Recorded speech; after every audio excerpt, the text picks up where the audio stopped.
Hello and welcome to this week's episode of Uncorked with Funny Wine Girl. This is Funny Wine Girl, aka Janine Luby. And yes, you're probably sick of hearing just my voice in July for just July, Janine. But I am back with guests, and I'm so excited because, yes, you know me. I can talk and talk and talk, and I can talk to myself easily, but I prefer to talk to fabulous women each week on this podcast.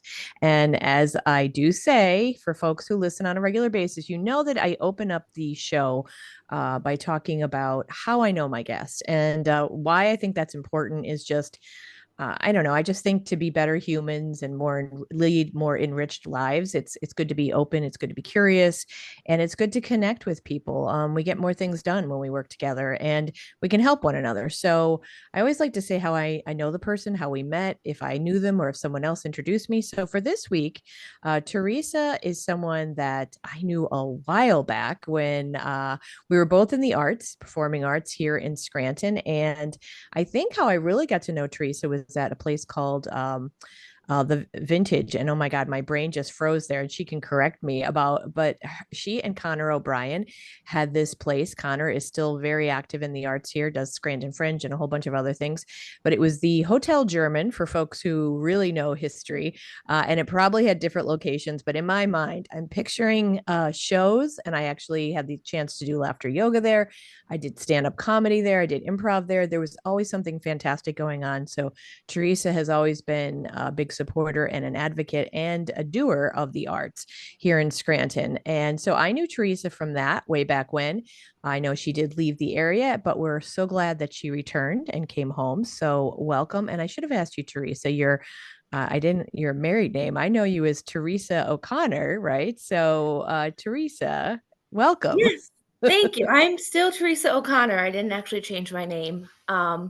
But yeah, you actually just kind of registered a memory in my brain of that laughter yoga and that 24-hour event. That was a really nice time. Probably what, like 10, 15 years ago. So Oh yeah, definitely. I would say definitely more than 10, and I think even more than 15. It feels maybe 15 or a little bit more. It was a while back. In fact, I wish, well, you can't, it's like one of those things. Geez, I wish I was more aware when I was in the moment back then. But the one comedy show we did, and I think it was a mix of stand up, and I don't know if you were still there, it was stand up and improv. But Samantha Ruddy, who's a local comedian who's gone on to be on with Stephen Colbert, and I think maybe even Jimmy Fallon, or she actually did some comedy that night as well. And I'm kind of like, geez, I wish I had, paid a little more attention because you're like, wow. I mean, I knew she was funny, but then I knew she was leaving, and that was kind of it. I think I only met her the one time, but like, not that that makes it any, I mean, we should always be appreciating and paying attention to our fellow artists, but it was just cool that I'm like, yeah, I did meet her there. I mean, there was a lot of cool people that would perform there. yeah, it's kind of like you don't know you're in the good old days until you're past the good old days, or that old phrase. But we're doing a lot of really cool things in the arts now. Following you on your podcast and um, me at AFA, and there's a lot of fun stuff happening now. So we're in the good old days now as well, and we gotta take every day for what it is. And yeah. Yeah, that's a good point. And I should say I apologize. I kind of did a crappy job introducing you because I talked about the connection, but I didn't say you left the area. And we'll talk about that for a minute. But I also want to just say you are an artist yourself, but you also are, and I don't apologize if I don't know the right title, executive director of AFA, which is artist or art for artists. Is that right? That's what it stands for, I think, right? Yeah, Artist for Art. I'm the gallery director, and I've been that for about 2 years now. I moved back from Seattle. I actually left kind of the art world and was a sales rep in the footwear industry for 7 years in Seattle. Previous to that, yeah, I ran the vintage theater, and I kind of needed a break from being out and about and doing for, a long time. And so Seattle was kind of my break from that. I got to hike and enjoy the outdoors and take a little breather. And when I came back, I learned a lot and wanted to get back into it. So now I'm the director of the AFA Gallery. I do paint and do mixed media art as well. And I also work for the Greenhouse Project, doing their OAOA program, which is uh, outdoor active older adults. So still programming, we do some arts there as well. But just I really like being part of the community here in Scranton and being around people. And I want to back up about Seattle for a minute, but also since you brought it up, I want to give a shout out and mention anyone who's in the area or whoever visits, check out the Greenhouse Project. It's actually at Naog Park in Scranton. I love what they do there. I try to support them as much as I can. I buy my fall mums there in the spring when they've got the flowers out. I love it. I know they don't always do poinsettias at Christmas time in December, but when they do, I love to buy them there. And they're just great. And they do programming, like wonderful stuff here in the community. But I do want to back up for a second. So you're from Scranton, and I should say I actually knew your mom. I don't know if I knew your mom before you. I think I knew you first, but your mom and dad, I guess, had a shoe store, right? Soul to Soul in Clark Summit. And your Yeah. mom has been very supportive, and I believe she's an artist as well. When I did my children's book back in 2012, she let me do like a little like book signing there at her shop in Clark Summit and sell my book. So your family is very immersed in the community and very artistic and helpful that way as well as advocates. But I want to say, I want to learn just a little bit, just for my own curiosity. And I think people would like to hear this. So you went to Seattle for 7 years, and I know you could probably talk all about that, but share Mhm. a little snapshot of what that experience was like and then what it was like coming home. Yeah, so it was really exciting. My boyfriend at the time had gotten a promotion, so he asked me to move out there, and um, it's a little bit of a culture shock. I feel the people are definitely a little quieter and a little bit more keep to themselves, but the scapes were, the landscapes were gorgeous. Hiking was incredible. I got to go to a lot of the art museums up and down the West Coast and travel a lot and just really experience the full culture there. It was a little harder to really get into the art community because it's so big and there's so many different avenues. So coming back, I really wanted to just dive right back into a community. And I think that's really what it taught me was that Scranton has its um, own personality and own way of really embracing the arts and really embracing each other and supporting each other. And I just really fell right back into it with open arms. So I'm really grateful for that, and also really grateful for the opportunity to go somewhere else and learn from that too. I think that's important. And I don't want to have regrets in life, but I kind of feel at 52, I'm probably not uprooting myself. But I mean, I have traveled a little, so I'm glad I've gotten to see some of the world, especially going to France a few times, which I loved. But I often think about, I think that provides people with a whole different perspective. That's one that if you don't do that, like I haven't done that, then you don't have it. So what I will say for me, I appreciate this area. So, and I'm not saying this is the case for you. Sometimes people go away, they come back, and then they gain new perspective. Like I'm someone that's honestly been a fan of Scranton long before The Office, I like to say.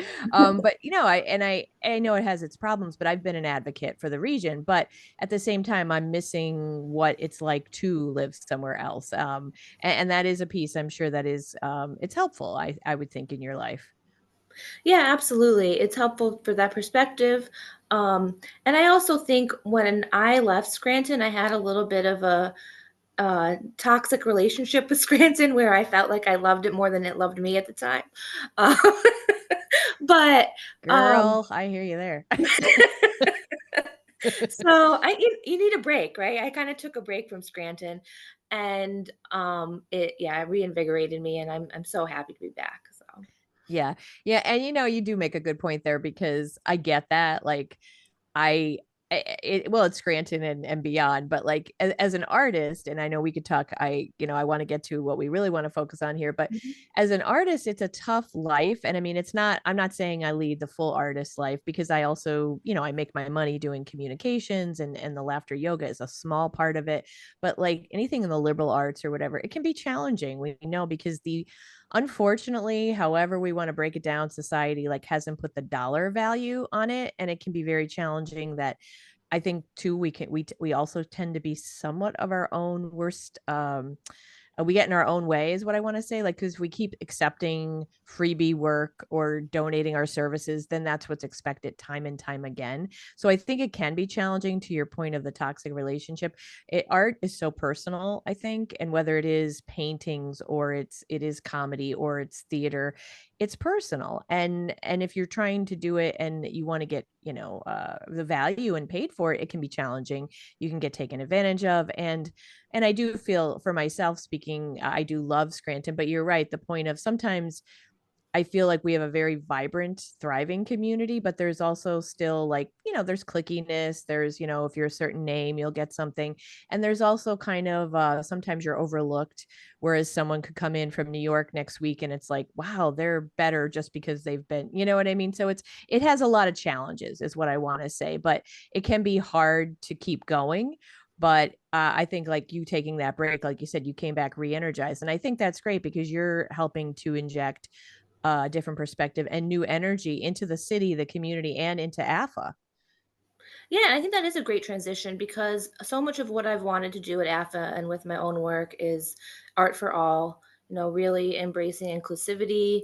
And part of the sustainable art, which I know we're going to get into talking about, is utilizing the materials that we find, utilizing the materials we already have, which makes it not only good for the community, good for the environment, but also good financially, right? So if we aren't getting back maybe as much as we put into it with our time and education and knowledge, then we can at least do it in a more affordable way. So it's all part of that sustainable kind of art mission that I'm on. So let's talk about that. So I mean, that's not all, like, you have all kinds of, obviously at AFA, if you're from Scranton, you're probably familiar.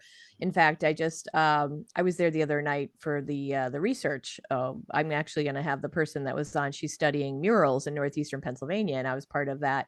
So I was there at AFA. I had a friend meeting me, and he's like, oh, he didn't realize you guys had moved. So for folks who Mhm. are unfamiliar, a little out of touch because of maybe COVID, let's say, AFA, if you're local, AFA used to be on Lackawanna Avenue, and now it's on Penn Avenue. So it's a different space. But you have obviously still participating, monthly rotation of art and special events and special, like, exhibits, I guess you could say. But Mhm. you also do, like, one-time kind of workshops or different kind of activities and events. And I had talked to you because I love this idea of taking, for me, I was thinking literally trash, and turning it into art. And so we'll talk on a broader perspective of what sustainable art is. But we are working together. We're planning, well, you're planning, I should say. I'm just going to be there to be like, yay, we're doing this, but, and bringing all my junk. August 10th, for anyone who's in the area or who wants to be in the area, it's a Saturday. We're going to do, like, kind of a create day at AFA Gallery in downtown, where the idea, what I had said to Theresa, is using found objects. Because for those of you who followed me earlier in the year, one of my New Year's resolutions or New Year's goals, I don't love the New Year's resolution idea, was plugging, which is like walking, running, moving, picking up litter. And I think it comes from Sweden. And I was off to a good start, I'll admit. My running has been, it's totally fizzled. So, but It I happens. still pick up litter when I see it. But I have found some really cool stuff. And I mean, yes, other people could look at me like I have three heads. And honestly, people are like, why are you picking up garbage? And I should tell you, don't be like me. Don't follow Janine's bad example. I don't wear gloves a lot of times. And yes, I understand you should wear gloves. But I have found, like, a Ford symbol off of a hubcap. I have found, like, parts from inside a computer or a TV that I turned into, like, this little magnet that looks like a robot, like on top of a cork, a wine cork. And I found, like, hot pink, like earbuds, things like that, that make me, as a creative, like, just imagine, what could it be? We know what it was, but what could it be? Like, I saw a sole of a sneaker the one day, and I'm like, can you imagine working that into an art piece? I mean, yeah, it's trite Yeah. to think of, like, steps or whatever, but, like, you could envision something with these found pieces. So that was kind of why I came to you and said, hey, can we do something for the community? And I would love to do it on a bigger scale, and we're going to talk about that in the future. having people come together in the community, pick up litter, and then create some kind of art and then display it. But August 10th, we're starting small, baby steps. We're going to come together and make stuff that was either found objects or old objects. That's what we're planning. So anyone is welcome to come. But let me back up and let you explain and talk a little bit more about sustainable art and then how you've done it, because I know you've given a talk on it and you've been around other artists who do that. And in fact, I think at the University of Scranton this past spring, you had an opportunity to talk, and there was an artist there, I think you said, who literally buys nothing. I mean, talk about sustainable, right? Like uses everything is found, it's nothing is purchased. So I've talked a lot. I'll zip it. And now to you, Theresa, to really talk from an artist perspective. Yeah, I think that's a really good point because sustainable art has so many different, definitions and ways you can use that term and use sustainability in your art. I've done experiments on using more sustainable paint that isn't plastic that I've purchased. I've found objects. I've used old paint that people have thrown away. So there's so many different ways that you could think about sustainability. And the idea for me is just using less and being less harmful than I used to be. So as I continue on my personal art journey, it's just about being better and better about the materials and the energy that I'm using in what I'm creating. Um, then there's also the part of it where what you are creating can send a message about sustainability and environmental impact.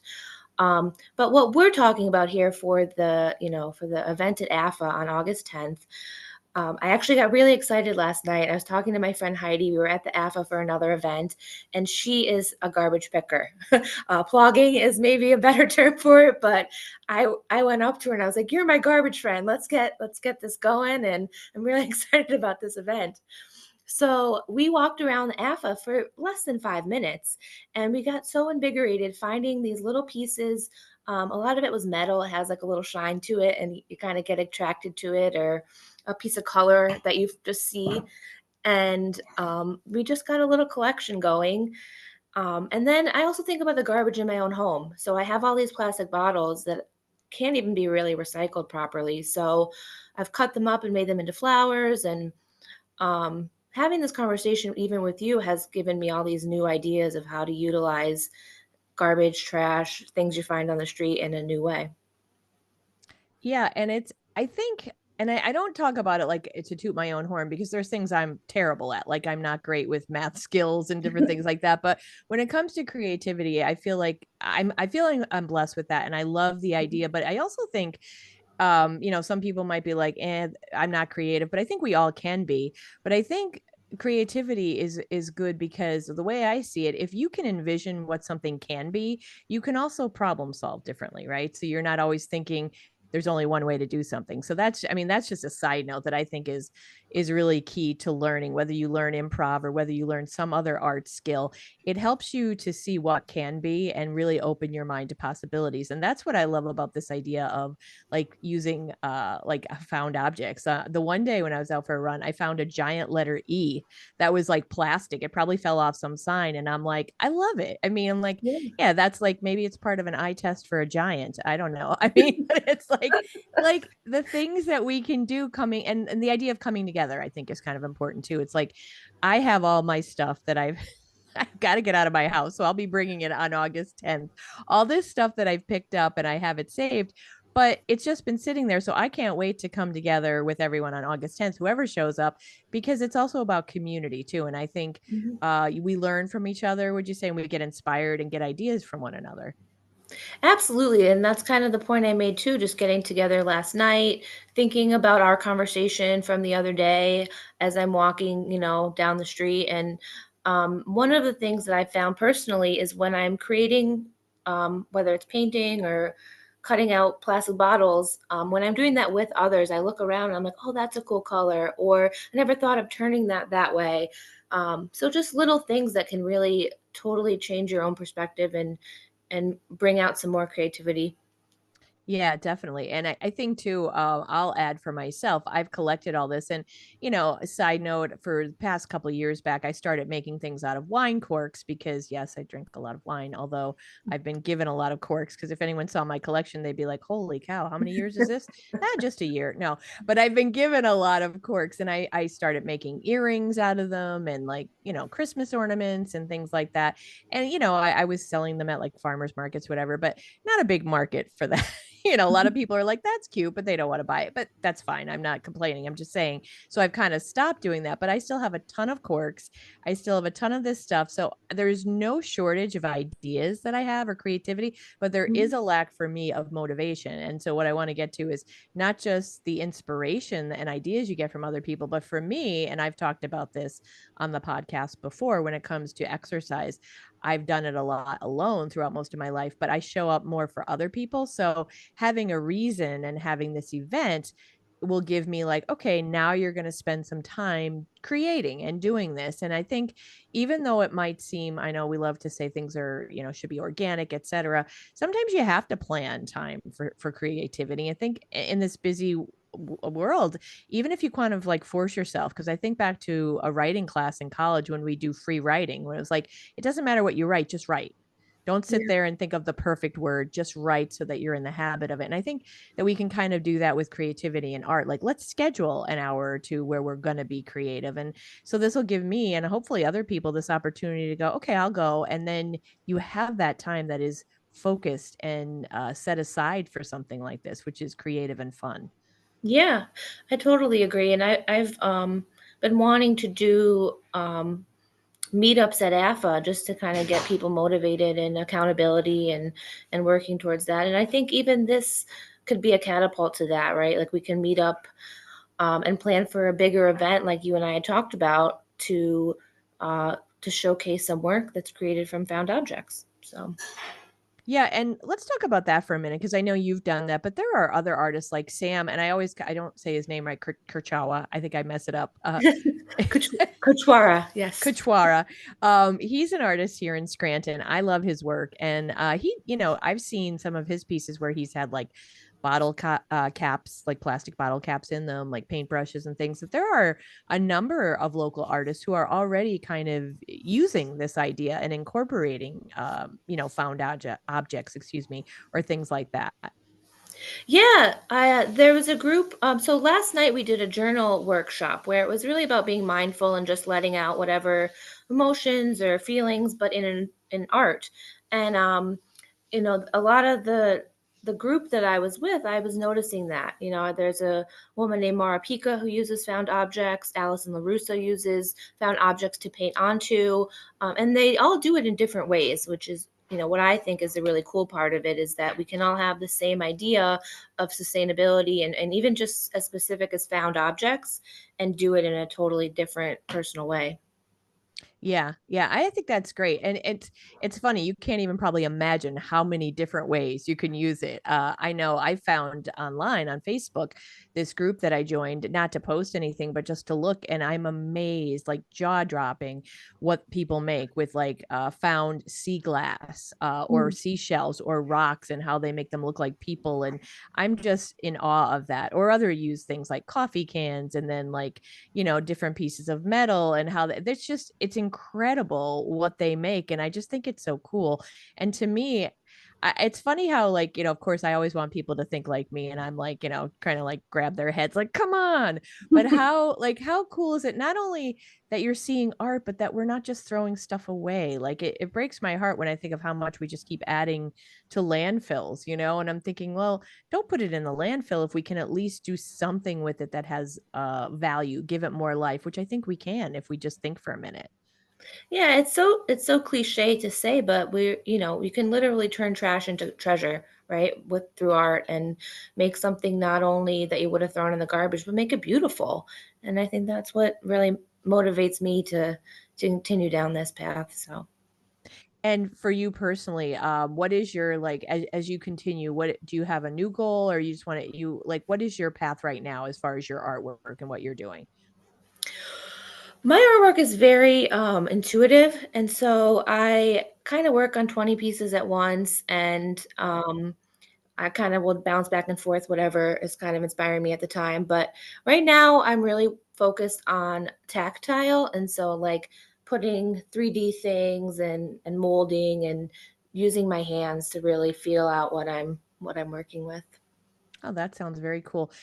So you work on 20, I'm just curious, 20 pieces at a time. I find that interesting because I go from one project to another when I'm like writing sometimes, but I think Mhm. for me it's I was never diagnosed with ADHD, although I'm starting to wonder, and I'm not saying that to you, but I'm saying for Yeah. myself, sometimes it's good, sometimes it's like, oh geez, I just like last night it happened. I was trying to upload a podcast and then I got distracted because I saw something I should have done for my marketing client and I did that and I'm like, oh geez, I didn't finish uploading the podcast. How does that work differently? I would think with art, like, do you find that that helps you kind of just get you come back to the one painting or one piece of artwork with a different point of view because you've left it, or like bouncing back and forth? Yeah, it there's a practical reason because paint dries and then I can kind of go back Well, and add okay. layers. Then there's another, it's also less wasteful because I can just like swipe paint from one thing onto the other if there's leftover paint. I because I paint in layers, there's a lot of layers that aren't as impactful or important, I guess you could say. So they're kind of underneath, and I can just kind of swipe some paint here and there as I'm going along. And then, yeah, I come back to it because if I've painted one piece at a time in the past, and tend to overwork it and overthink it, and then if you step back from it, it's a totally new point of view. So there's a lot of different reasons I end up in that position, but it works for me.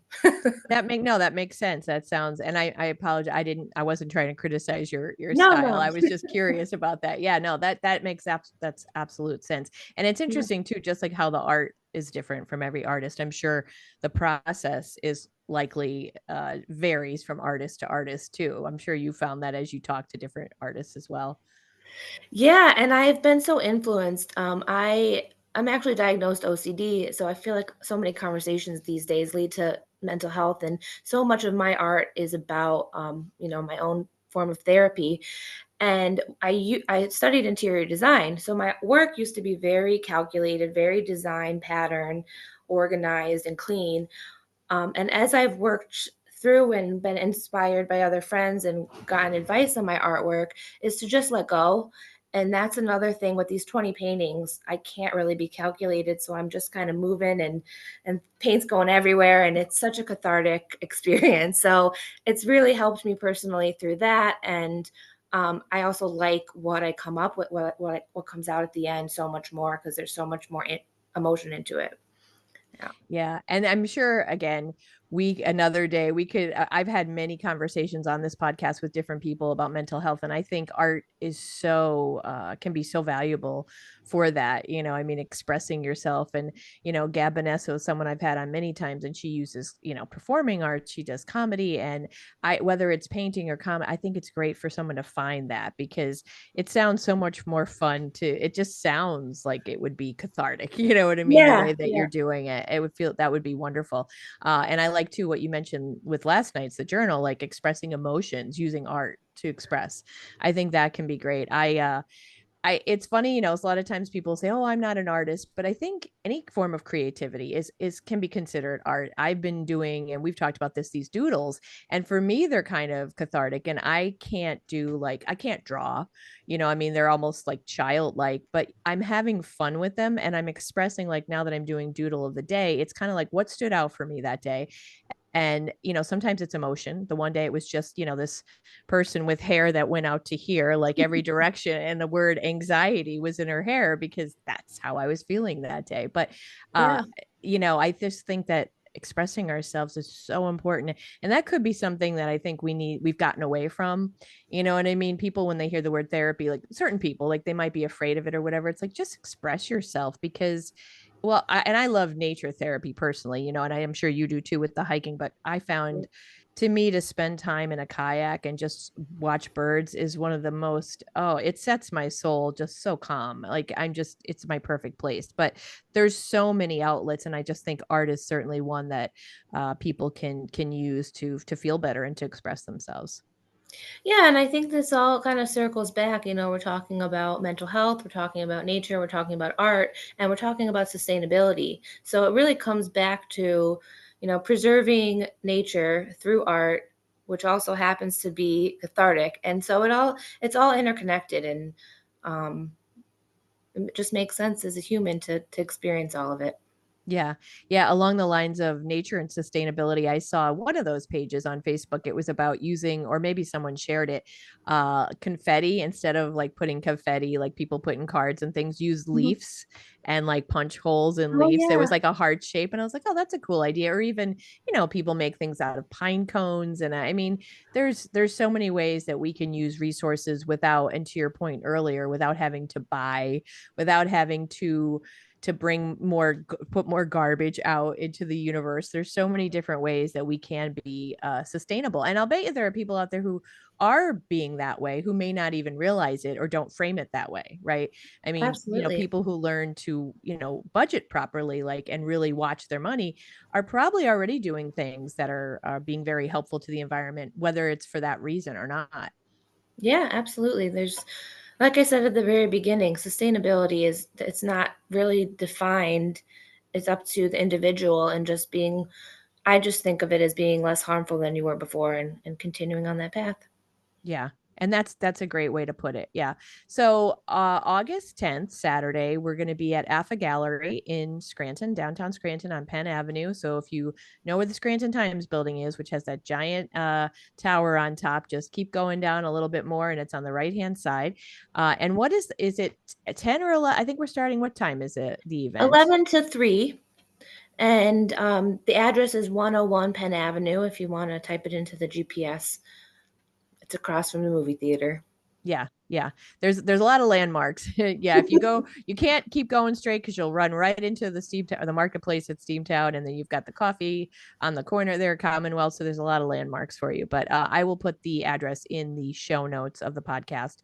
And so I hope, if you're in Scranton or if you visit Scranton from time to time, if you have relatives, whatever reason, maybe come and get yourself, get your selfie in front of the Dwight mural or the Office mural, because I saw a bunch of kids doing that the other day. Whatever your reason is, hopefully you'll come and join us. And you don't have to bring your own stuff, right? Because Theresa, you'll have like some basic glue, things like that we need. And I know I'll be bringing a bunch of different things that I have found when picking up litter. You can bring your own, or you can come and a lot of stuff will be supplied there. Yeah, we'll have all the basics for you to be able to put something together, and we'll also have, like you said, some found objects and pieces along the way. So we'll be ready for you. And I know we're thinking in the future, like we'd love to do something bigger and an exhibit. So for today, for not for today's, for this one, August 10th, this is more of a make and take, right? Because you Yes. don't really have the space for people to leave all their stuff behind, right? Right. This is the first kind of getting ideas out there and experimenting, and we'll go from there. Yeah, so this will be a good first step, a good start. So whatever you make, you can take it, and and you know what? Would you say, Theresa? I mean, okay, I'll say this. I know it's not popular. I don't have children, so I don't love spending time around them unless I know them. Sorry. Yes, feel free to hate on me. But this, I wouldn't recommend this for small kids. Can we say that safely? Yes. We are also unsure of what materials are going to be there, so maybe bring some gloves. We want it to be a safe environment, so young children, I would say, not appropriate. Okay. Yeah. So that makes me happy too. Anyway, that's speaking for me, not Theresa. She's lovely. So as we wrap up here, is there anything else that you would want to share, whether it's about this event, upcoming things that are going on at AFA or the art community in Scranton in general, anything that you would want to close with? And please feel free to give any plugs of anything that you want to. I can't think of anything right now. Sorry. No, that's okay. No, that's okay. And I will put a link to, so of course AFA is on Facebook and on Instagram, and there's always stuff going on. The Facebook events are on there so you can check out what's coming up. But whether it's an exhibit or whether it's a workshop like this, there's a lot to do. And also I should say that people can rent the space as well if they would like to as Yeah. well, right? Yeah, we have very affordable rates to rent the space for parties, for classes. We whatever you'd want to do there. And I honestly, I'm not very good at self promotion, but I do have a show at Northern Lights in September. So if you wanted to see my sustainable art that I've been talking about, it will be there in September. Now, is that for First Friday or is it like the whole month of September? The whole month of September. The whole month of September. Okay, cool. See, you did have something to promote. Don't be I'm so modest. See, wait till you self get to be promotion my is new age. for me. Wait till you get to be 52. You'll be like, hold on, let me pull out my readers and I'll read my whole long list here. Well, that's Theresa's artwork, everybody. Northern Lights is on Spruce, also called Biden Way or Biden Ave. I don't know the exact proper thing to say, but it's across from the courthouse. Great little coffee house. And, you'll be able to check out what Theresa has done, her own artwork. So definitely check that out in September. I will also put that in the show notes so that we don't forget. So I want to thank you so much for joining me, Theresa. I run into Theresa. It's funny. Retro Cafe is one of my favorite spots in Scranton, and it's across from On and On, which is also an awesome place, and that's visited a lot because of the Dwight mural on the side of the building. And of course, that's not too far from the National Bakery, which is just a block right there, the building next door that people know because they love their the hard rolls. But I'll run into Theresa there, and usually I love to gab, and it's like it just feels like home at the Retro Cafe. I have to say, I love the gals there. I go in and they know my name, I know their name, and I just feel I'm going to give a plug here. So if you're in Scranton and you want coffee, check out Retro Cafe. What's going on in the Pine Brook section of Scranton is great. That's Courthouse Avenue there. They've really reinvigorated it there. And I think that there's new life and just community connection that you can really feel when you're there. Yeah. Yeah, I love the retro as well. I work there 1 day a week, so you might see my face if you stop by. There you go. You could talk sustainable art with Theresa. So yeah. Yeah, those poor girls there. I mean, I shouldn't say this, although my listeners know already how wacky I am. Those poor girls have had to fish out my car keys, which I've dropped in the garbage. Um, and one day, I think it was Colleen before she really knew me. Now she'd probably just be like, yeah, okay, that tracks. I forget who had to fish out thank God it was a brand new garbage bag, but it was one of those things where I really wasn't being mindful. I was throwing my garbage away and my car key was in my hand. And I'm like, I think I just threw my car key in there. And sure enough, I did. And this other day, I know this just shows me to be basically makes me sound like a real boob, but I don't care. I'll share it. It was a new coat that I bought at Kohl's and it had these big pockets and then other pockets. And I put my key in and I had a really strange moment where I couldn't figure out how to get to the key. I said to Colleen, do you have like a knife or something back there? I was literally ready to slice open my pocket. And I told her why. And thank God, cooler heads prevail. And she goes, well, hold on. Before we go cutting up your coat, she kind of helped me find my way into my pocket. So that's a little peek into the world of Janine. But those girls are great because they saved my coat from being cut up and they had to get my car key out of the garbage. So Yeah, they're the best. That's amazing.